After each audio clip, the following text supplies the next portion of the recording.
हाँ जी बच्चों, good evening. कैसे हो आप सब? तो आज मैं आपके लिए टॉपिक जो है 3D के कुछ टॉपिक्स जो रहते थे हमारे, वो तो थोड़ा डिस्कस कर लेते हैं हम। तो find the equation of the plane perpendicular to a given vector and passing through a given point. तो हमें उस प्लेन की इक्वेशन निकालनी है जो कि एक खास पर्टिकुलर पॉइंट में से पास होता हो, ए में से पास होता हो, और जो है इसके साथ साथ उसका डायरेक्शन भी हमें पता हो कि उसकी डायरेक्शन किस उसका नॉर्मल की डायरेक्शन पता हो, नॉर्मल किस तरफ है। ठीक है, तो एन वेक्टर एक आपको नॉर्मल दिया होगा प्लेन के, दिया हुआ है, और एक पॉइंट हमें ए पता है जिसके पोजीशन वेक्टर ए है। ठीक है,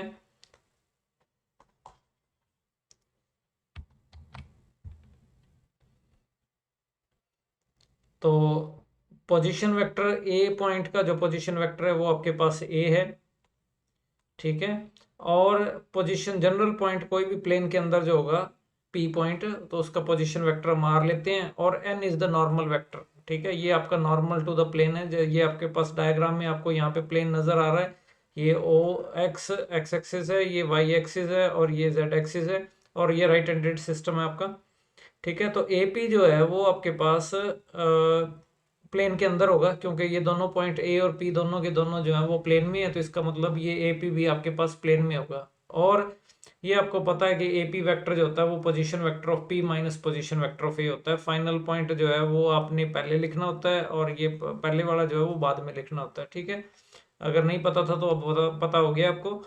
तो ये पोजीशन वेक्टर P का हमने R वेक्टर लिया है, और A का पोजीशन वेक्टर A है, तो इसका मतलब ये आपके पास AP वेक्टर जो है वो R vector minus A vector हो जाएगा। R वेक्टर, ये वाला वेक्टर माइनस A वेक्टर, तो ये आपका AP वेक्टर बन जाएगा, ये वाला बन जाएगा आपके पास। ठीक है, और N वेक्टर जो है, AP is in the plane and n vector is perpendicular to the plane। अब ये हमें दिया हुआ है कि n वेक्टर जो है वो परपेंडिकुलर है किससे? नॉर्मल टू द प्लेन है ये। ठीक है, प्लेन से परपेंडिकुलर है, तो दैट मीन्स AP और n के बीच में जो एंगल बनेगा that will be equal to 90 degree. ठीक है, तो ये 90 डिग्री एंगल है, या परपेंडिकुलर है दोनों, तो इसका मतलब इनका डॉट प्रोडक्ट जीरो होगा। ठीक है, ये भी अपने याद रखना है कि डॉट प्रोडक्ट तभी जीरो होता है जब वेक्टर्स परपेंडिकुलर होते हैं। A vector, if A vector dot B vector is zero, this implies vectors A and B are perpendicular. ठीक है, and vectors when vectors are perpendicular their dot product is also zero. ठीक है, तो ये आपने ध्यान में रखना है। इसके बाद है हमारे पास एपी वेक्टर। एपी वेक्टर हमने लिखा था R vector minus A vector. ठीक है, कहाँ लिखा था देख लीजिए, ये था हमारे पास यहाँ पे। ठीक है, तो R vector minus A vector dot N cap N vector is equal to zero. ठीक है, तो आप इसको डॉट प्रोडक्ट जो है वो डिस्ट्रीब्यूट कर दीजिए, R vector dot N N vector. ठीक है, और ये आप इसको A vector dot N vector लिखेंगे। अब आप इस वाली टर्म को जो है वो राइट हैंड साइड में लेके आएंगे, तो ये आपके पास ये बन जाएगा, that is the vector form of the equation of the plane. ठीक है, r vector dot n vector is equal to a vector dot n vector। This is the required equation in the vector form. अब आपने इसकी Cartesian form लिखनी है, वो कैसे लिखेंगे देख लीजिए। आर वेक्टर को आपने हमेशा जो है वो ये वेक्टर लेना है। आर वेक्टर जनरल पॉइंट होता है ये आपका।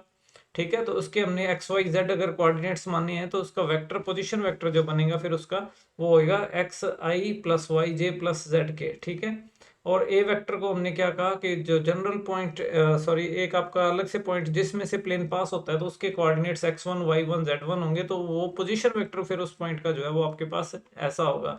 मतलब आपने कोऑर्डिनेट के साथ, जो कोऑर्डिनेट्स हैं आपके पास x1 y1 z1, उनके साथ i j k ये साथ में लगाना है, और ये इस तरह से जो वेक्टर आपको आएगा तो वो आपका पोजीशन वेक्टर होगा। एन वेक्टर जो है उसकी हमने डायरेक्शन रेशियोज लिख ली है। एन वेक्टर की डायरेक्शन रेशियो अगर ए बी सी हो, तो ये कॉरस्पॉन्डिंग वेक्टर जो है वो A I plus B J plus C K होगा। ठीक है, तो ये R vector minus A vector dot N cap is equal to zero, ये आपकी जो थी वेक्टर फॉर्म ही थी ये, vector form of equation of the plane. ठीक है, इसमें आप वैल्यूज ये पुट करिए, R vector minus A vector, तो X minus X one into I, Y minus Y one into J, Z minus Z one into K, तो ये आपके पास ऐसा बन गया जी ये। ठीक है, ये यहाँ से इस ब्रैकेट से स्टार्ट हो गया और इस ब्रैकेट तक आपका ये आ गया। ठीक है, डॉट आगे डॉट प्रोडक्ट था, ये यहाँ पे डॉट प्रोडक्ट था तो यहाँ पे डॉट है। तो इसके साथ जो है वो नॉर्मल वेक्टर जो है एन वेक्टर के, आपने एन वेक्टर लिखना, तो ये एन वेक्टर है आपका, तो डॉट प्रोडक्ट इनकी 0 है। अब डॉट प्रोडक्ट कैसे ली जाती है? कोई भी दो वेक्टर हों जिनके आई जे के कंपोनेंट्स को आपने मल्टीप्लाई करके सम करना होता है तो वो डॉट प्रोडक्ट हो जाता है।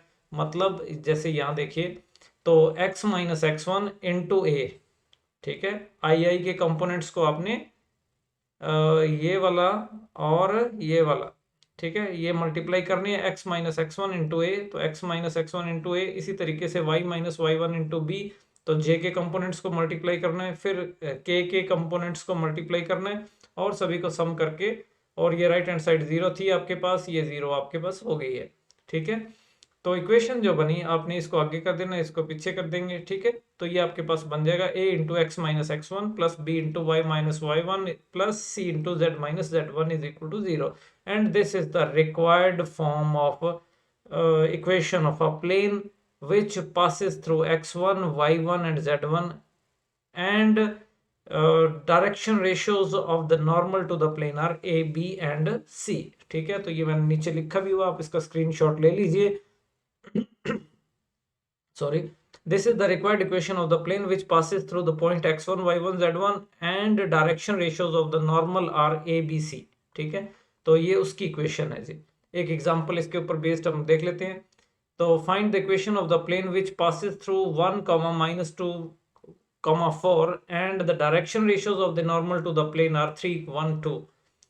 ठीक है, तो ये डायरेक्शन रेशियो नॉर्मल की दी हुई है, तो नॉर्मल वेक्टर फिर क्या हो जाएगा 3i plus 1j plus 2k। ठीक है, तो ये आपको वैसे इसमें जरूरत नहीं पड़ेगी, जस्ट आपको इन्फॉर्मेशन के लिए बता दिया। ये वाला क्या चीज़ है, तो ये वाला आपका ए पॉइंट है। ठीक है, तो ये ए पॉइंट है। ठीक है, तो इसमें आपने क्या करना है कि इक्वेशन जो होती है वो प्लेन की इक्वेशन जिसमें नॉर्मल की direction ratio A B C हो, तो वो आपके पास ऐसी ए बी सी यहाँ पे लगेंगी, और x1 y1 z1 में से प्लेन पास होता हो तो x1 y1 z1 यहाँ पे आएंगे। तो ये आपने इक्वेशन अभी हमने सीखी है, ऊपर देखा है, तो ये इक्वेशन आपने लिखनी है, इसमें आपने ये वैल्यूज पुट कर देनी है। x1 ये आपका, ये y1 है, ये z1 है, तो x1 is equal to 1, y1 is equal to -2, z1 is equal to 4। ठीक है, और ये ए बी सी है आपके पास, a is 3, b is 1 and c is equal to 2। तो ये वैल्यूज आप इसमें डालिए, तो क्या बन गया आपके पास, a की वैल्यू 3, तो ये आपके डायरेक्शन रेशियोज जो है A B C direction ratios है, मैं बार बार बोल रहा हूँ, तो ये आपने यहाँ पे डालनी है a, ये b, ये c। ठीक है, और ये x1 है, ये y1 है और ये z1 है। ठीक है, तो ये आपने इसमें डाल के इसको सिंप्लीफाई करिए, ये आपके पास इक्वेशन आ जाएगी। ठीक है, ट्राई करनी है आपने, खुद इसको करके देखना है कैसे लिखते हैं, कहाँ से क्या चीज़ आती है। जब तक आप प्रैक्टिस नहीं करेंगे तो तब तक आप नहीं लिख पाएंगे।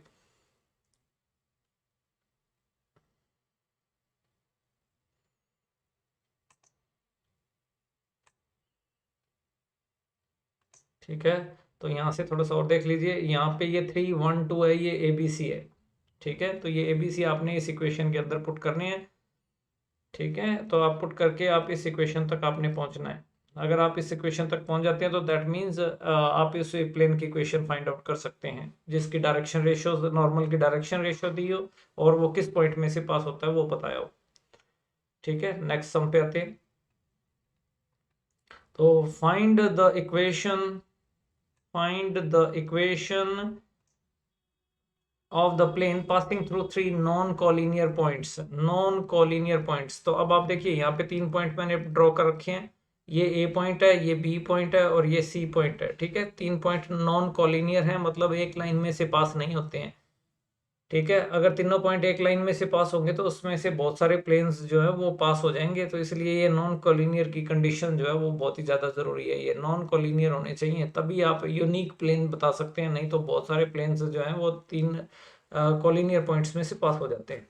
ठीक है, तो यूनिकनेस ऑफ द प्लेन के लिए जो है वो हमें 3 नॉन कॉलिनियर पॉइंट्स चाहिए। खैर, तो ये आपका पी पॉइंट है जो प्लेन के अंदर है। ये तीनों जो रेड लाइंस आपको नजर आ रही हैं, ये तीनों की तीनों जो है वो प्लेन के अंदर है। ठीक है, तो पी पॉइंट जो है वो जनरल पॉइंट है जिसका पोजीशन वेक्टर हमने आर लिखा हुआ है, और ए का पोजीशन वेक्टर ए है, बी का पोजीशन वेक्टर बी है और सी का पोजीशन वेक्टर सी है। ठीक है, capital A B C are points, small A B C are vectors. ठीक है, और इसमें ये जो ग्रीन लाइन आपको नजर आ रही है ये आपका नॉर्मल है, प्लेन से नॉर्मल है, ठीक है। तो मतलब प्लेन से परपेंडिकुलर एक लाइन है आपके पास। तो अब देखिए आप, ए बी वेक्टर क्या है? ए बी वेक्टर जो है वो है आपका बी माइनस ए, तो B vector minus A vector is A B vector, ठीक है। इससे पहले आप ये देखिए कि मैंने क्या लिखा है यहाँ पे, A B B C and B P are in the plane. ये तीन वेक्टर्स जो है वो प्लेन में है। कौन कौन से? ए बी ये वाला वेक्टर, ठीक है। या इसको मैंने यहाँ पे जो है लिखा हुआ है बी ए लिखा हुआ है, तो बी ए लिख लेते हैं हम, ठीक है। तो बी ए वेक्टर ये आपका बी ए वेक्टर है, और बी सी वेक्टर कौन सा है? ये वाला वेक्टर। तो ये दो वेक्टर प्लेन के अंदर है, तो इनका क्रॉस प्रोडक्ट कैसा होगा? क्रॉस प्रोडक्ट जो है वो इस ग्रीन वेक्टर के पैरेलल होगा, मतलब इसका परपेंडिकुलर होगा। जब भी दो वेक्टर का आप क्रॉस प्रोडक्ट लेते हैं, जब भी आप दो वेक्टर का क्रॉस प्रोडक्ट लेते हैं तो जो रिजल्टेंट वेक्टर है वो उन दोनों से परपेंडिकुलर होता है। एक बार फिर रिपीट कर रहा हूं, जब आप दो वेक्टर का क्रॉस प्रोडक्ट लेते हैं तो उनका रिजल्ट जो है, रिजल्टेंट वेक्टर जो आएगा, that is perpendicular to both the vectors. जिन दो वेक्टर का हमने क्रॉस प्रोडक्ट लिया उनसे परपेंडिकुलर होता है, और उसकी डायरेक्शन कौन सी होती है? तो वो राइट हैंड थंब रूल से आती है, राइट हैंड थंब रूल, ठीक है। तो अब हमारे पास ये दो वेक्टर का क्रॉस प्रोडक्ट जो है वो इसके पैरेलल होगा, ये ग्रीन होगा, ठीक है। ये वाला B C cross A B cross B C, क्या लिखे हुए हैं मेरे, B C cross A B A लिखा हुआ है, B C cross B A. तो ये आपका नॉर्मल टू द प्लेन हो जाएगा, ठीक है। ये नॉर्मल है, ये प्लेन का नॉर्मल वेक्टर है, और इसको आपने बीपी से मल्टीप्लाई करना है। बीपी कैसा वेक्टर है? तो बीपी वेक्टर जो है वो आपके पास प्लेन के अंदर है। तो इसका मतलब क्या हुआ कि इन दोनों के बीच में ये 90 डिग्री का एंगल है, ये वाला एंगल जो है वो 90 डिग्री का है, ठीक है। तो इसका मतलब इनके बीच में डॉट प्रोडक्ट लेंगे तो वो जीरो हो जाएगा, ठीक है। तो ये परपेंडिकुलर वेक्टर्स होते हैं तो डॉट प्रोडक्ट जीरो हो जाता है। क्लियर है आई थिंक। अब आप इनकी वैल्यूज पुट करिए, तो बी ए वेक्टर जो है वो ए माइनस बी हो जाएगा, बी ए माइनस बी, ठीक है। ये वाला बी ए वेक्टर जो है, थोड़ा सा मैं इधर करता हूँ आपको दिख जाएगा ये कहाँ लिखे मैंने।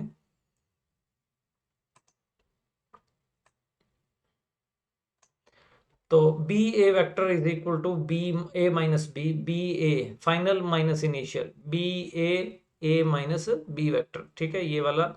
और बी सी वेक्टर जो है वो सी माइनस बी हो जाएगा, तो ये बी सी जो है वो सी माइनस बी हो जाएगा। बी पी वेक्टर जो है वो क्या है? तो बी पी वेक्टर जो है वो आपके पास है R vector minus B vector, R vector minus B vector, ठीक है, क्योंकि बी का पोजीशन वेक्टर जो है वो बी है, ठीक है, यहाँ लिखा हुआ है हमने।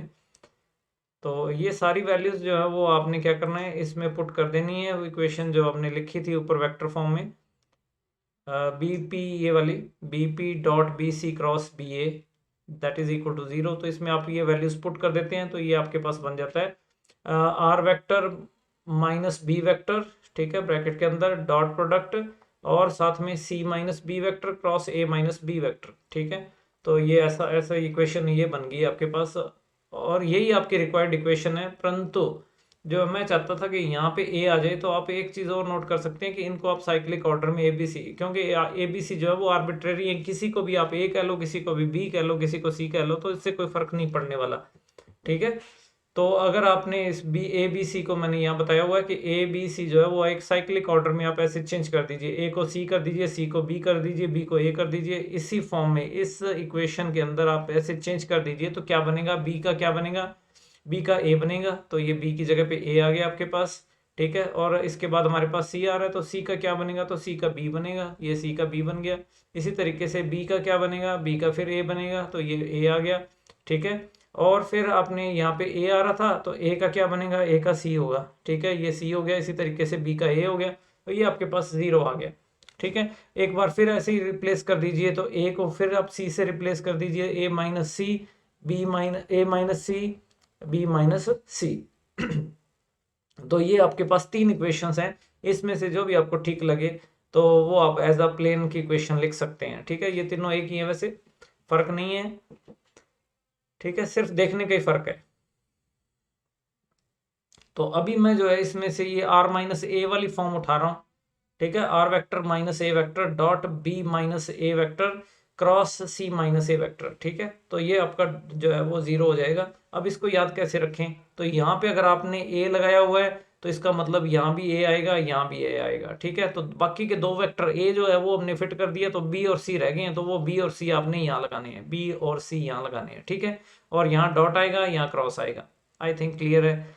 एक आध बार लिख के प्रैक्टिस कर लीजिए और उसको डायग्राम के थ्रू भी आप इसको देख लीजिए कि ये कैसा दिखता है, तो वो आप कर पाएंगे इसको आसानी से। ठीक है, तो ये आपकी वेक्टर फॉर्म है। इसके बाद इसको कार्टेशियन फॉर्म में कैसे चेंज करें, तो कार्टेशियन फॉर्म में चेंज करने के लिए आर वेक्टर को मैंने कहा था कि आपको हमेशा एक्स को आर वेक्टर को एक्स आई प्लस वाई जे प्लस जेड के ही लिखना है, तो वो हमने लिख लिया। ए वेक्टर कौन सा है, ए वेक्टर 3 पॉइंट के जो है कोऑर्डिनेट्स हैं, 3 पॉइंट ए बी सी जो थे उनके coordinate A1 B1 C1 A2 B2 C2 A3 B3 C3 हों, तो इनके पोजीशन वेक्टर्स जो है वो ये हो जाएंगे। ठीक है, 3 पॉइंट्स कौन कौन से में से प्लेन पास होता है, तो A1 B1 C1 ये पहला पॉइंट है। ठीक है, A2 B2 C2 ये दूसरा पॉइंट है, A3 B3 C3 ये तीसरा पॉइंट है आपका। ठीक है, तो ये 3 पॉइंट्स में से नॉन कोलिनियर पॉइंट्स हैं, ये A है, ये B है, ये C है। ठीक है, तो इन तीनों में से पास होने वाला प्लेन की हम इक्वेशन लिख रहे हैं, तो वो जो है ये वैल्यूज ये सारी जो है ABC वगैरह जो भी हमने अभी लिखे हैं, तो ये सारा उठा के आप इस इक्वेशन में डालेंगे तो ये कुछ ऐसा दिखेगा। कैसा दिखेगा देख लीजिए। तो पहला है R minus A R vector minus A vector, तो आर वेक्टर है जो आपका एक्स आई, तो एक्स आई में से A1 आई जो है वो आपने घटाना है, तो ये हो गया आपके पास x माइनस A1 और इंटू आई, एक्स माइनस A1 और इंटू आई। ठीक है, इसी तरीके से y minus B1 into J, Y minus B1 into J, Z minus C1 Z minus C1 into K. ठीक है, तो ये आपका जो है वो R vector minus A vector का डिफरेंस आ गया यहाँ तक है। ठीक है, यहाँ से स्टार्ट हो गया यहाँ तक जो है ये आपका R vector minus A vector आ गया। इसी तरीके से आप B vector minus A vector, C vector minus A vector लिख सकते हैं, तो वो मैंने यहाँ पे लिख दिए हैं। ठीक है, ये क्रॉस प्रोडक्ट है, ये वेक्टर्स एक वेक्टर A2 माइनस ये आपका बी माइनस ए वेक्टर है। ठीक है, एक नोट कर लीजिए आप, ये आपका ए वेक्टर है।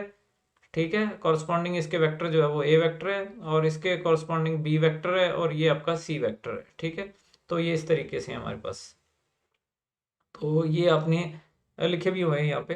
ठीक है, ABC क्या चीज़ है, तो ये आपने इसमें से सब्ट्रैक्शन करके आप जब आप लिखोगे तो ये आपके पास ऐसा दिखेगा। अब इनका क्रॉस प्रोडक्ट कैसा होता है, इनका क्रॉस प्रोडक्ट कैसा होता है, थोड़ा सा मैं इधर और इसको शिफ्ट करता हूँ।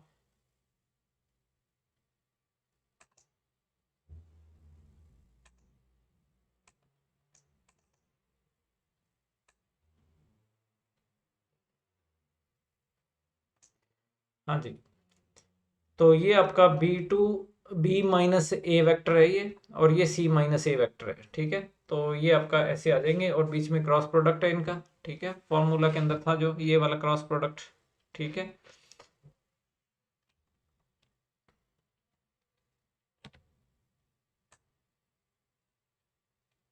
चलिए आगे देखते हैं। तो अब आप इन इन वेक्टर का क्रॉस प्रोडक्ट और डॉट प्रोडक्ट ये वाली जो लगाते हैं, तो ये आपके पास ये फॉर्म में चला जाता है। आप इसको वेरीफाई करना है, आपने ये देखना है कि ये वाकई कैसे चला गया ये। ठीक है, तो ये आपका हो जाएगा x minus A1 into into नहीं है, सेकेंड एलिमेंट जो है फर्स्ट रो का y माइनस B1, ये वाले एलिमेंट्स आ जाएंगे। ठीक है, x minus A1 y minus B1 z minus C1, तो ये फर्स्ट रो बन जाएगी आपके पास, और सेकंड और थर्ड रो के अंदर ये वाले एलिमेंट्स जो है जिनका क्रॉस प्रोडक्ट हुआ हुआ है वो आ जाएंगे। ठीक है, तो ये ऐसा होता है। ठीक है, तो ये आपके पास वेक्टर्स बनेंगे। इसमें को याद रखने का क्या तरीका है ये भी देख लीजिए। तो सबसे पहले आपने एक्स वाई जेड लिखने हैं, इसके बाद आपने A1 B1 C1 ये वाले लिखने हैं, A1 B1 C1। ठीक है, तो ये आप देख रहे हो कि ये वाले सारे सेम है। ठीक है, इसी तरीके से ये वाले भी सारे सेम है, और ये वाले भी सेम है। ठीक है, और इसके बाद A2 B2 C2 A3 B3 और C3। ठीक है, तो ये आपने इस तरीके से इसको याद रख लेना है। तो इसके ऊपर बेस्ड एक क्वेश्चन देखते हैं। Find the equation of the plane, find the equation of the plane passing through 3 non collinear points, ये आपके पास 3 पॉइंट आपको नजर आ रहे हैं 102, 345 एंड 403। तो ये नॉन कॉलिनियर पॉइंट्स हैं, ठीक है। अगर नॉन कॉलिनियर पॉइंट्स है तो इसमें से इक्वेशन जो है वो प्लेन जो है वो ऐसा पास हो जाएगा, एक यूनिक प्लेन होगा वो, अगर नॉन कॉलिनियर पॉइंट्स हैं तो equation of plane through a1 b1 c1 a2 b2 c2 and a3 b3 c3 is given by z minus, अभी हमने ये इक्वेशन लिखी थी, जो है कार्टेशियन फॉर्म है ये प्लेन की इक्वेशन की, ये कार्टेशियन फॉर्म है, ये याद रखना है अपने, ठीक है। तो Cartesian form of equation of plane है ये, passing through 3 non collinear points. तो ये आपने इक्वेशन लिखी, इसमें आपके पास ए बी सी जो है वो देख लीजिए कौन कौन से हैं। तो ये जो 3 पॉइंट्स दिए हुए हैं, तो ये a1 b1 c1 है, ये a2 b2 c2 है, ये a3 b3 c3 है, ठीक है। तो ये अपने वैल्यूज जो है वो इस प्लेन की इक्वेशन में जो है डालनी है। तो ये आपके पास ऐसा बन जाएगा, बना के देख लेना, स्क्रीनशॉट ले लीजिए इसका और आराम से नोटबुक पे करके जरूर देखने हैं। जब तक आप करेंगे नहीं तो आपसे एग्जाम में नहीं होंगे, बारी बारी बोल रहा हूँ मैं ये बात, करके जरूर देखें कि ये कैसे हो रहा है, ठीक है। तो ये आपके पास x minus one 3 minus one, ये आपके पास ऐसे वैल्यूज जब पुट कर दोगे तो आपके पास ऐसे हो जाएगा, ये ऐसे बन जाएगा 4 माइनस 0 जैसे 4 हो गया, ठीक है। 5 माइनस 2 जो है वो 3 हो गया। तो इस तरीके से आप कर लोगे, आप इसके बाद तो आप इसका डिटर्मिनेंट खोल दोगे, डिटर्मिनेंट खोलोगे। अगर आपको डिटर्मिनेंट नहीं खोलना था तो आप डिटर्मिनेंट की कोई वीडियो आप देख लें कि डिटर्मिनेंट कैसे देखते हैं, कैसे खोलते हैं, बुक में से हेल्प ले ले में या मेरे से क्लास में आप पूछ लें, ठीक है। तो डाउट नहीं रखना है कि डिटर्मिनेंट कैसे खोला जाता है, जरूर सभी को आना चाहिए, अदरवाइज हमारे लिए ये परेशानी हो जाएगी।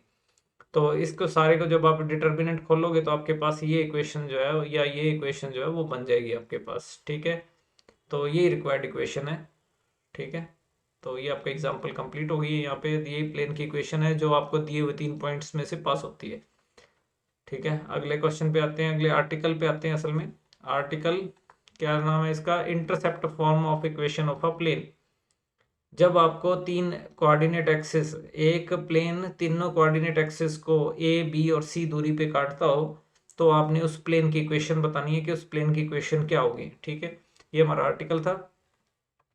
तो इसमें देखिए ये आपके पास एक डायग्राम बना हुआ है जिसमें एक्स एक्सिस, वाई एक्सिस और जेड एक्सिस आपको नजर आने हैं। कहाँ है एक्स एक्सिस, ये वाली एक्स एक्सिस है, ये वाई एक्सिस है और ये जेड एक्सिस है, ठीक है। तो तीनों में आप देख रहे हो कि ये जो दूरी है इसको इंटरसेप्ट कहते हैं। ओरिजिन से जहाँ पे एक्स एक्सिस को ये प्लेन कट करता है उस डिस्टेंस को हम इंटरसेप्ट कहते हैं। अगर ये इधर लेफ्ट में कट करेगा कहीं तो फिर ये इंटरसेप्ट जो है वो नेगेटिव हो जाएगा, तो ये हो सकता है, ये नेगेटिव भी ले सकते हैं हम इसको, ठीक है। तो इंटरसेप्ट जो है वो अभी मैं इसमें पॉजिटिव एग्जांपल के अंदर तो पॉजिटिव लिए हुए पर नेगेटिव भी होंगे, तो भी ये सारा फॉर्मूला जो है वो काम करेगा इसका, जो भी आर्टिकल है ये, ठीक है। तो ये आपका बी डिस्टेंस है, ये सी डिस्टेंस है, ठीक है। तो इसके कोऑर्डिनेट्स फिर क्या हो जाएंगे, a00 0b0 एंड 00c। तो ठीक है, तो एक्स को एक्स एक्सिस के ऊपर वाई और जेड 0 रहेंगे, नोट करिए। एक्स एक्सिस के ऊपर वाई और जेड 0 रहेंगे, वाई एक्सिस के ऊपर एक्स और जेड 0 होंगे और जेड एक्सिस पे एक्स और आपका वाई 0 होंगे, ठीक है। तो ये तीसरा जो है वो आपके पास रहेगा, जेड एक्सिस पे तीसरा, ठीक है। एक्स एक्सिस पे पहला, वाई एक्सिस पे दूसरा कोऑर्डिनेट और जेड एक्सिस पे तीसरा कोऑर्डिनेट जो है वो नॉन जीरो हो सकते हैं और बाकी के जो है वो परमानेंटली जीरो रहेंगे, ठीक है। तो ये इनकी प्रॉपर्टीज है हमारे पास। तो अभी देखिए, तो इक्वेशन जो है प्लेन की वो हम मान लेते हैं कि वो A X plus B Y plus C Z plus D is equal to 0 है और डी जो है वो नॉन जीरो है, क्योंकि डी अगर 0 हो गया तो ये इक्वेशन, ये प्लेन जो है वो ओरिजिन में से पास करने लग जाएगा। कहने का मतलब ये है कि फिर ये जो है वो इंटरसेप्ट नहीं बना पाएगा, ठीक है। ये डी नॉन जीरो किया हुआ है हमने, इस डी नॉन जीरो का मीनिंग ये है कि ये प्लेन जो है वो इंटरसेप्ट बनाता ही बनाता है, कुछ A B C non zero जो है आपका ओरिजिन में से पास नहीं हो रहा है ये, ठीक है। तो अभी आपने ये इक्वेशन लिख ली है, ये आपके फर्स्ट डिग्री की इक्वेशन है 3 वेरिएबल्स के अंदर, ठीक है। ऐसी इक्वेशन जो है लीनियर इक्वेशन तो नहीं कहेंगे इसको, तो ये आपकी जो है फर्स्ट डिग्री की इक्वेशन है, ठीक है। एक्स वाई जेड अकेले आते हैं इसमें, मतलब स्क्वायर क्यूब वगैरह ऐसा कुछ नहीं है, रूट नहीं है, कुछ नहीं है। तो फर्स्ट पावर जो है इनकी एक्स वाई जेड की वेरिएबल्स की है, तो इसको प्लेन की इक्वेशन को रिप्रेजेंट करता है ये। तो हमने एक मान लिया कि इसकी इक्वेशन ये है, प्लेन की जो है ABC प्लेन की इक्वेशन ये है, plane ABC, let the equation of plane ABC be this, ठीक है। तो इसके बाद हम क्या करते हैं कि इसमें जो है ये ABC जो कांस्टेंट्स जो है Z के साथ और D जो है अगर हो तो D तो वैसे एलिमिनेट हो जाता है, इसमें रहता नहीं है, ठीक है, D का रोल खत्म हो जाएगा, देखना आप आगे। तो ABC जो है ये हमने कांस्टेंट्स जो है कोफिशिएंट्स XYZ के वो हमने फाइंड आउट करनी है, ताकि हमारे पास जो है इन कंडीशंस को सेटिस्फाई कर सके कि ये इस पॉइंट में से A B और C में से पास होता है, ठीक है। तो हम ऐसी कंडीशंस जो है वो फुलफिल करवाते हैं इससे। तो देखिए इट पासिस थ्रू ABC, अगर ABC में से पास होता है तो इसका मतलब ये ABC पॉइंट्स जो हैं वो इनके कोऑर्डिनेट्स जो हैं वो इस इक्वेशन को सेटिस्फाई करेंगे, नंबर 1 इक्वेशन को, ठीक है। ये आपकी 1 इक्वेशन ही है, ये ही 1 है, ठीक है, यहाँ पे लिखा हुआ जो, ठीक है। तो यहाँ लिख लीजिए, कोई बात नहीं है। तो इसको आपने इसमें आप वैल्यूज पुट करोगे तो पहला पॉइंट जो है A00 है, तो x की जगह पे A लिखेंगे, y की जगह पे 0, z की जगह पे 0 लिखेंगे, प्लस d का हमें पता नहीं है अभी क्या है, तो वो 0 लिख देंगे। तो अब आपने क्या करना है कि कैपिटल A की वैल्यू, ये दोनों तो 0 हो जाएंगे, ये 0 हो गए, तो क्या रह गया, A plus D is equal to 0, A plus D is equal to 0, ठीक है। तो ए क्या आएगा आपके पास, माइनस डी अपॉन ए, तो ये आपको इधर करना है, तो ये माइनस डी हो जाएगा, इस स्मॉल ए से डिवाइड करेंगे तो कैपिटल ए की वैल्यू आ जाएगी, ठीक है। तो ये आपके पास ऐसा रहेगा। तो इसी तरीके से जैसे हमने ए की वैल्यू निकाली है, तो दूसरा पॉइंट जब आप बी पॉइंट को इस इक्वेशन में पुट करोगे तो आपके पास कैपिटल बी की वैल्यू आ जाएगी माइनस डी अपॉन बी। और जब आप इसमें तीसरा पॉइंट 00 सी पुट करेंगे इस इक्वेशन नंबर 1 में, ये 1 इक्वेशन है, तो इसमें पुट करेंगे तो आपके पास c की वैल्यू आ जाएगी minus D upon small c, capital C is equal to minus capital D upon small c, ठीक है। तो ये वैल्यूज आ गई हमारे पास A B C की, A की वैल्यू ये है, B की वैल्यू ये है और C की वैल्यू ये है, ठीक है। तो ये वैल्यूज जो है वो आपने वापस उठा के नंबर 1 में वापस रख देनी है। नंबर 1 कौन सी थी, ax plus by plus cx plus d is equal to 0, इस इक्वेशन में हम वापस रखेंगे तो हमारे पास क्या बनता है वो देखते हैं। तो ये आपका A है, ठीक है, कैपिटल A है, ये कैपिटल B है, कैपिटल C है, ठीक है, plus D is equal to 0। तो इसको आप सिंप्लीफाई करते हैं तो ये आपका जो है माइनस D से आप डिवाइड कर दीजिए थ्रू आउट इक्वेशन को, ठीक है। तो माइनस D से डिवाइड करोगे तो ये आपका x अपॉन A रह जाएगा, y अपॉन B हो जाएगा, ये z अपॉन C रह जाएगा, और ये इसको माइनस डी से आप डिवाइड करोगे तो ये आपका -1 हो जाएगा, ये -1 बन जाएगा, d अपॉन माइनस डी जो है वो -1 हो जाएगा, तो दैट इज इक्वल टू 0। अब ये 1 जो है वो आप उठा के दूसरी साइड में ले जाएंगे तो ये प्लस का 1 हो जाएगा। तो ये इक्वेशन जो है वो intercept form of the plane है, ठीक है। इसको नोट कर लीजिए अच्छे से, जो चीज बॉक्स में रखी हुई है तो वो आपको याद रखने वाली सी ही है ये, ठीक है। तो intercept form of equation of plane, ठीक है। तो आगे चलते हैं, इसके ऊपर बेस्ड एक क्वेश्चन और ले लेते हैं।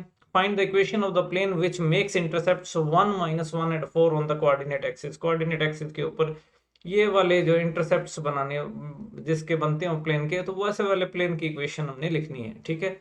तो हम ये जानते हैं कि अगर प्लेन के इंटरसेप्ट्स जो है वो ABC हो, x एक्सिस, y एक्सिस और z एक्सिस के ऊपर, हाँ इंटरसेप्ट अब देखिए इसमें एक मैंने नेगेटिव भी लिया हुआ है, ठीक है। तो नेगेटिव हो सकता है, तो इसका मतलब है कि ये दूसरी साइड में है, मतलब y एक्सिस की नेगेटिव डायरेक्शन में 1 unit away from the origin है ये, ठीक है। तो इसका मीनिंग आप चेक कर लीजिए। तो इसमें आपने ये वैल्यूज जो है वो आपने डालनी है, x upon a, y upon b, z upon c is equal to 1 में। ये प्लेन की इक्वेशन होती है जिसके इंटरसेप्ट्स a b c हो एक्सिस के ऊपर, ठीक है। तो a आपका 1 है, b -1 है, c जो है वो 4 है। तो ये वैल्यूज आप इसमें डालिए और आप देखेंगे कि आपकी इक्वेशन जो है वो ये बन जाएगी, ठीक है। करके चेक कर लेना है कि ये इतनी यही है कि कुछ और है। तो ये हमारा आज का लेक्चर था, ठीक है। मुझे लगता है कि आपको पसंद आ गया ये। Thank you very much. Channel को लाइक शेयर सब्सक्राइब जरूर कर दीजिएगा प्लीज़।